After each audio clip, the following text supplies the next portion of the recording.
You tell me, you tell me. So ayun mga pards, may bagong viral road rage na naman ngayon. Isang lady rider motovlogger at isang pick-up driver. Sa mga hindi pa nakakapanood, itong si Madam Rider, pinakyuhan niya si boss driver, no? Dahil muntik na siyang mabangga nito. So in the end, kinompronta siya nitong driver kung saan tinanong niya si Madam, bakit daw siya namamakyu? So itong si Madam Rider, sinagot niya ng may attitude. You tell me, you tell me.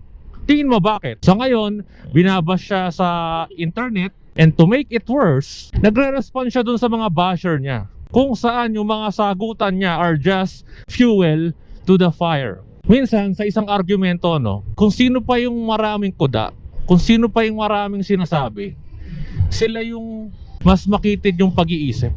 Kasi hindi porket hindi nagsasalita yung isa, hindi lumaban, ibig sabihin siya na yung talo. Mas malawak lang yung pangunawa niya, kaya mas pinili niyang manahimik. Kumbaga, yung mindset ba ay hindi ako bababa sa level mo. Alam niyo, most ng road rage ay dahil sa kung paano ka mag-react towards doon sa sitwasyon. If sisimulan mo ng may galit at may attitude, may kakalagyan ka. Pero if sisimulan mo or haharapin mo ng kalmado, ng mahinahon, wala sanang gulo. Diba? Ako example nabangga na ako dati. And the way I reacted was something like this. Flashback. Oh shit! Okay ka? Ikaw okay? Sige, okay lang.